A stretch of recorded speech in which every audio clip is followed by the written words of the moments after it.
Voilà, alors il y a plusieurs personnes qui ont eu des problèmes parce qu'ils essayaient de représenter des données de croissance. Et forcément, il y a souvent des croissances positives, mais aussi des croissances négatives.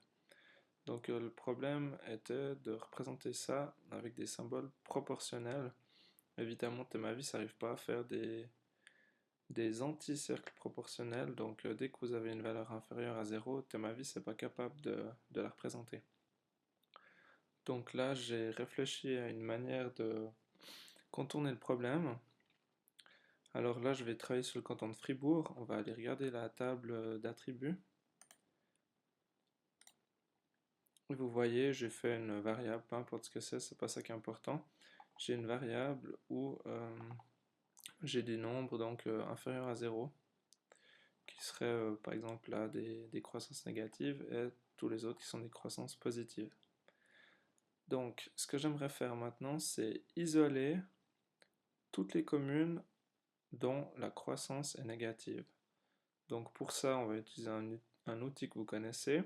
On va dans Recherche avancée et on met variable, parce que ça c'est bien la variable qu'on veut identifier. Donc variable inférieure à 0. Vous pouvez taper directement le 0 là. OK. Et là, vous voyez, le programme a sélectionné toutes les variables qui ont un moins devant. Donc c'est assez rapide. On ferme. Voilà, ici vous voyez donc la sélection qui a été faite. Donc cette couche, vous allez la sauver. Vous allez dans Couche, enregistrer la sélection en tant que fichier vectoriel. Pour bien me souvenir de ce que c'est, je vais mettre fr négatif, enregistrer. OK. Et maintenant, ça me fait un fichier et j'aimerais en créer un deuxième avec uniquement les communes qui ont une croissance positive. Donc pour faire ça, je dois simplement supprimer les communes qui sont sélectionnées ici. Donc je fais un clic droit sur la couche Fribourg, je bascule en mode édition, puis après je vais sur ce symbole qui est supprimer les entités sélectionnées. Voilà, effacer les 27 entités, OK. Si je rebascule en mode normal, il va me demander si je veux l'enregistrer. Oui. Et maintenant, donc je sais que Fribourg, c'est les valeurs positives, et que FR négatif, ce sera mes valeurs négatives. Donc maintenant, je peux fermer QGIS. J'en aurai plus besoin. Alors, il y a un peu de chenille. Je vais mettre ça là.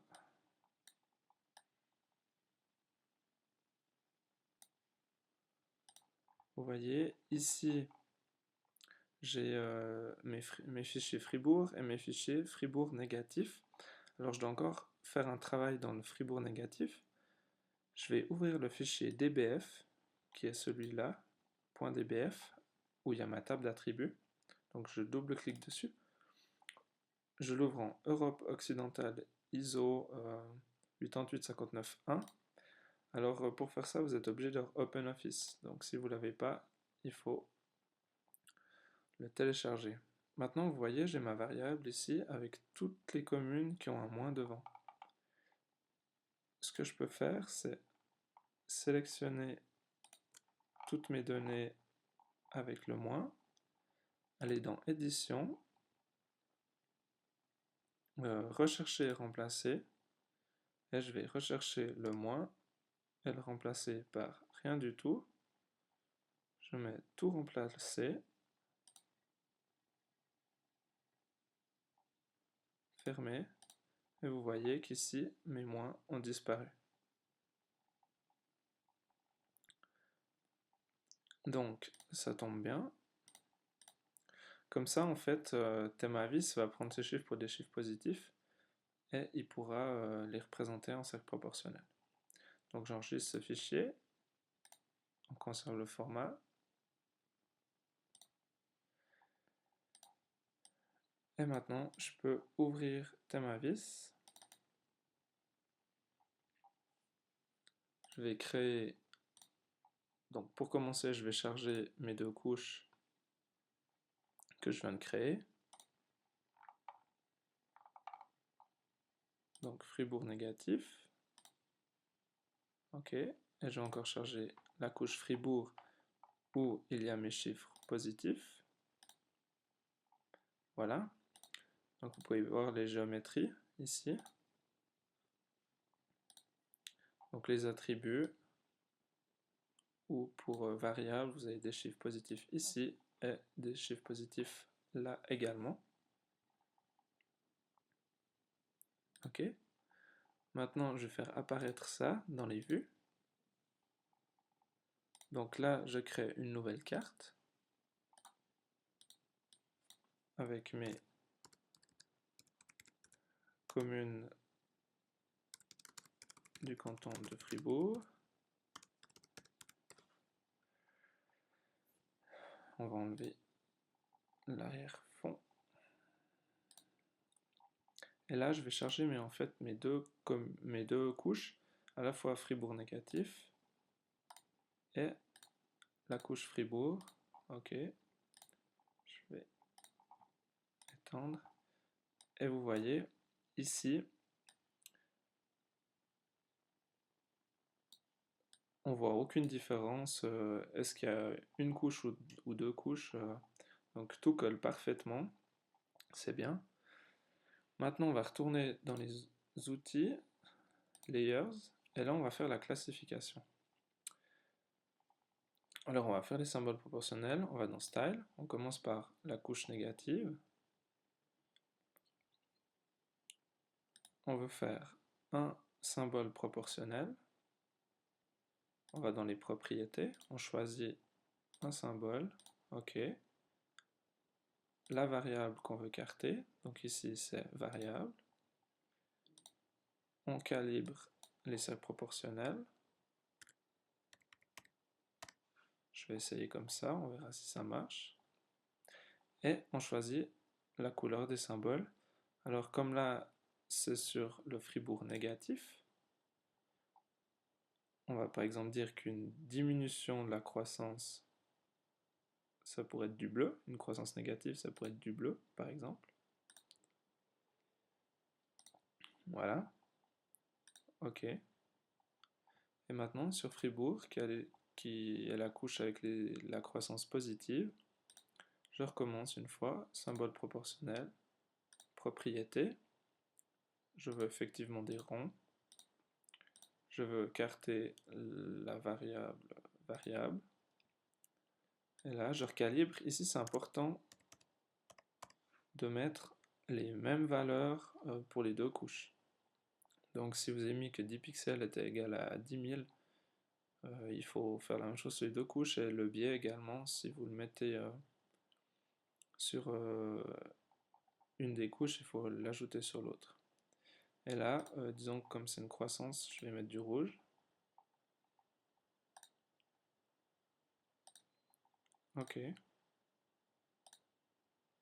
voilà.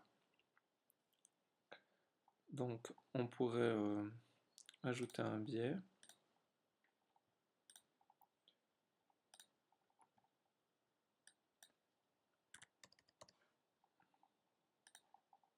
Donc c'est important de l'ajouter sur les deux couches. J'espère que ça va changer quelque chose. Bah, pas grand chose. Mais ici, vous voyez bien ce qu'il faut voir, c'est que toutes les communes qui ont un cercle proportionnel rouge, c'est des communes où il y a eu une croissance positive de ma variable, et les communes avec un cercle proportionnel bleu, c'est ces communes qui ont eu, disons, une croissance négative de cette même variable. Voilà. Donc je crois qu'avec ça, vous pouvez essayer de faire des cartes. C'est clair que ça demande un peu plus de travail, surtout si vous avez beaucoup de données, mais je crois que ça marche. Je vais encore faire un petit test avec la légende. Qu'est-ce que ça va donner? Donc on va aller dans Vue, Ajouter, une légende. Ok. On va le laisser son nom là. On va enlever ça. Propriété. Donc vous voyez, vous pouvez faire une légende pour chaque carte. Chaque couche, pardon. Donc là, j'ai une première légende.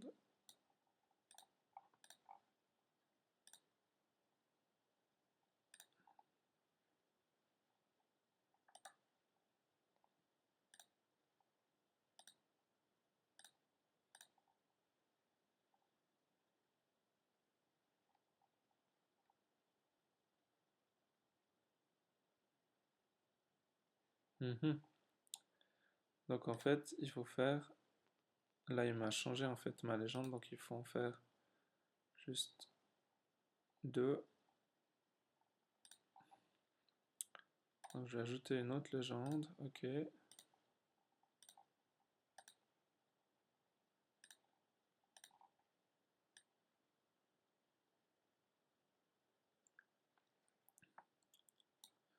Vous voyez ce qui se passe. Alors moi, ce que je vous conseille en fait, c'est de faire une seule légende avec des cercles, d'enlever la couleur rouge et de mettre par exemple deux petits carrés ici et là, et puis de mettre que le rouge égale à une croissance et que le bleu égale à une diminution, mais d'avoir qu'une seule représentation des symboles. Normalement c'est proportionnel, il y a les mêmes valeurs pour le biais, pour la représentation, donc ça devrait jouer. Voilà.